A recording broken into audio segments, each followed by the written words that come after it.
একটি গুরুত্বপূর্ণ বিষয়। আসলে আমরা আরেকটি গুরুত্বপূর্ণ বিষয় আমরা দেখব, যে গুরুত্বপূর্ণ বিষয় হলো কবর খনন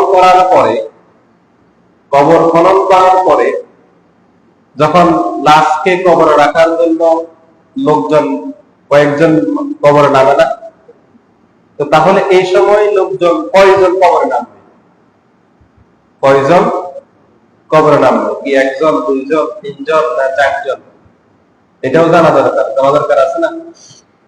দেখা গেছে অনেকে 5-6 জন অনেক সময় কবরে নেমে যায়, এরকম আছে না? অনেক কবর হয়, বা অনেকে আবেগবশত নেমে যায় যে না নামতে হবে, নামতে দেখা গেছে একটা কবরের মধ্যে একটা জায়গা পরিপূর্ণ থাকে না।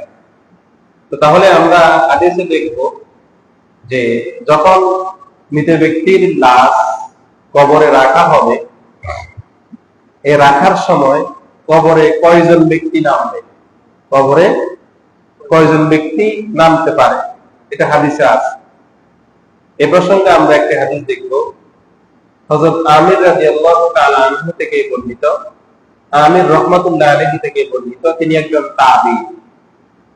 তিনি বলতেছেন রাসূল সাল্লাল্লাহু আলাইহি ওয়াসাল্লামকে, আল্লাহ রাসূল সাল্লাল্লাহু আলাইহি ওয়াসাল্লামকে হযরত আলী রাদিয়াল্লাহু তাআলা কে, হযরত আলী রাদিয়াল্লাহু তাআলা আনহু, হযরত ফদল ইবনে আব্বাস রাদিয়াল্লাহু তাআলা আনহু এবং হযরত ওসামা ইবনে যায়েদ রাদিয়াল্লাহু তাআলা আনহু, কয়জন? তিনজন। আলী রাদিয়াল্লাহু তাআলা আনহু, ফদল ইবনে আব্বাস রাদিয়াল্লাহু তাআলা আনহু, হযরত ওসামা ইবনে যায়েদ রাদিয়াল্লাহু তাআলা আনহু। এই তিনজন ব্যক্তি রাসূল সাল্লাল্লাহু আলাইহি সাল্লামকে গোসল করাইছে। কি করাইছে? গোসল করাইছে। গোসল করানোর পরে এই তিনজন ব্যক্তি রাসূল সাল্লাল্লাহু আলাইহি সাল্লামকে রওজাতে রাখছে। কোথায়? কবরে। রাসূলের সামনে তো আমরা কবরে বলবো না, কি বলবো? রওজা। রাসূলের সম্মানার্থে রওজা মুবারক, রওজা মুবারক। রাসূলের শানে, রাসূলের সম্মানার্থে কি বলবো? রওজা মুবারক। রওজা শব্দের অর্থ হলো বাগান।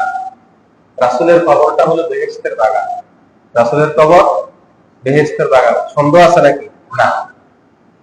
সন্দেহ করার সুযোগ, এই প্রশ্ন করা যাবে না, এটা নিয়ে কি করা যাবে না? প্রশ্ন করার সুযোগ নাই। তো রাসূল সাল্লাল্লাহু আলাইহি সাল্লামকে রওজাতে রাখছেন কয়জন? তিনজন।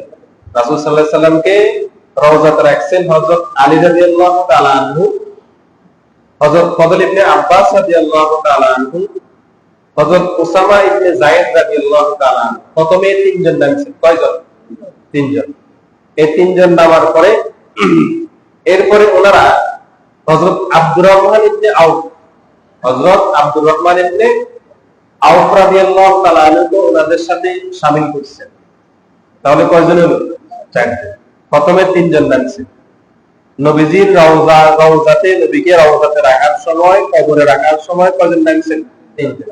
তিনজন নামার পরে এরপরে আবার পরবর্তীতে ওনারা আরেকজন সাহাবীকে, হযরত আব্দুর রহমান ইবনে আউফ, হযরত আব্দুর রহমান ইবনে আউফ রাদিয়াল্লাহু তাআলা আনহু, হযরত আব্দুর রহমান ইবনে আউফ রাদিয়াল্লাহু তাআলা আনহুকেও ওনারা ওনাদের সাথে কি করেছেন? শামিল করেছেন। তাহলে কয়জন হলো? চারজন। তাহলে আমরা যখন মৃত ব্যক্তিকে কবরে রাখবো, মৃত ব্যক্তিকে যখন কবরে রাখবো, তাহলে আমরা রাখার সময় কবরে নামতে কয়জন? চারজন। প্রথমে তিনজন। প্রথমে কয়জন? তিনজন। যদি দেখা গেছে অনেক সময় লাশটা ভারী হয়ে যায়, অনেক সময় লাশ কি কারো শরীর ভারী থাকে না, একদম ভারী থাকে না, ভারী থাকে, তো এই ক্ষেত্রে চারজন নাম। সর্বোচ্চ কয়জন? চারজন। তিনজন, চারজন, এভাবে হাদিস। তাহলে যারা আমরা কবরে নামবো, আমরা এটা খেয়াল রাখবো, কবরে নামতে গেলে সর্বোচ্চ কয়জন নামবে? চারজন। সর্বোচ্চ কবরে চারজন নামবে। কথা বুঝছেন এখন?